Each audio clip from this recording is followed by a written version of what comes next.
नमस्ते दोस्तों। तो निफ्टी 50 में ना एक बहुत ही मजेदार खींचतान चल रही है।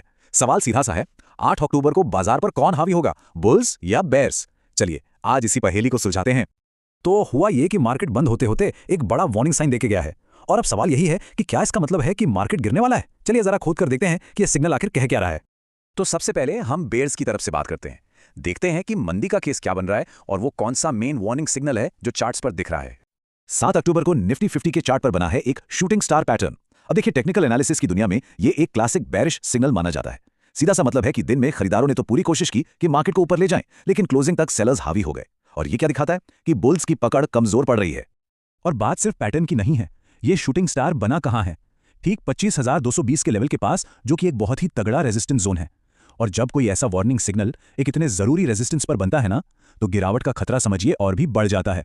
इस मंदी की कहानी में एक और किरदार है, FIIs यानी फॉरेन इंस्टीट्यूशनल इन्वेस्टर्स। इन्होंने भी 300 करोड़ से ज्यादा की नेट सेलिंग की है। और ये तो हम सब जानते हैं कि जब विदेशी निवेशक पैसा निकालते हैं तो मार्केट का सेंटीमेंट थोड़ा गड़बड़ा जाता है। लेकिन रुकिए, कहानी इतनी सीधी सादी नहीं है। जैसा मैंने कहा, एक खींचतान चल रही है। तो अब जरा बुल्स का साइड भी देख लेते हैं, क्योंकि उनके पास जो डेटा है वो तस्वीर को बिल्कुल पलट कर रख देता है। अब जरा इस चार्ट पर नजर डालिए, यहीं पर कहानी में असली ट्विस्ट है। एक तरफ तो हमने FIIs की बिकवाली देखी, लेकिन उसी वक्त पर्दे के पीछे कुछ और ही और बहुत बड़ा चल रहा था। हमारे घरेलू संस्थागत निवेशक यानी DIIs, इन्होंने मार्केट में 5,000 करोड़ रुपए से भी ज्यादा की जबरदस्त खरीदारी की।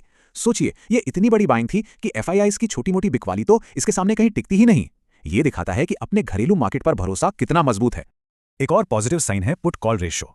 ये बढ़कर 1.33 पर आ गया है। अब आसान भाषा में इसका मतलब यह है कि ऑप्शन राइटर्स को पूरा भरोसा है कि मार्केट यहां से गिरेगा नहीं, बल्कि मजबूती से खड़ा रहेगा।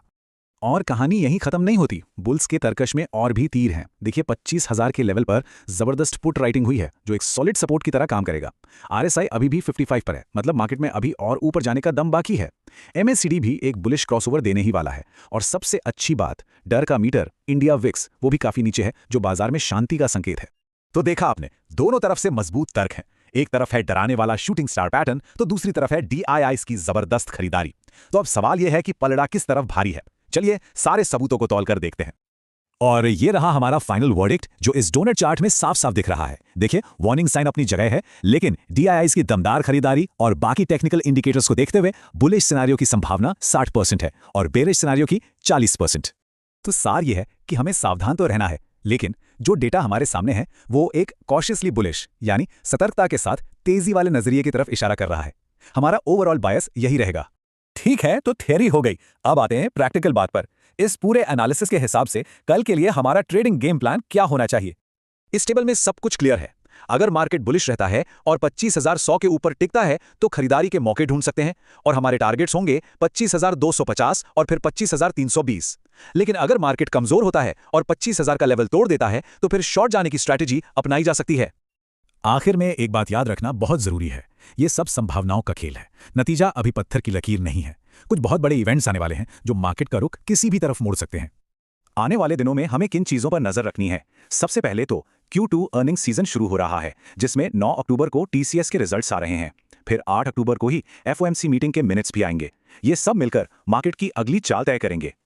तो अब सबसे बड़ा सवाल यही है कि क्या हमारे घरेलू बाजार का ये दमखम आने वाले कॉर्पोरेट नतीजों और ग्लोबल डेटा के प्रेशर को झेल पाएगा? क्या बुल्स अपनी पकड़ बनाए रख पाएंगे? ये देखने के लिए कि मार्केट इन इवेंट्स पर कैसे रिएक्ट करता है, हमारे साथ बने रहिएगा। अगर आपको इस पूरे विश्लेषण से कुछ भी सीखने को मिला हो तो हमें सपोर्ट करने के लिए लाइक और सब्सक्राइब जरूर करें। मिलते हैं अगले विश्लेषण में।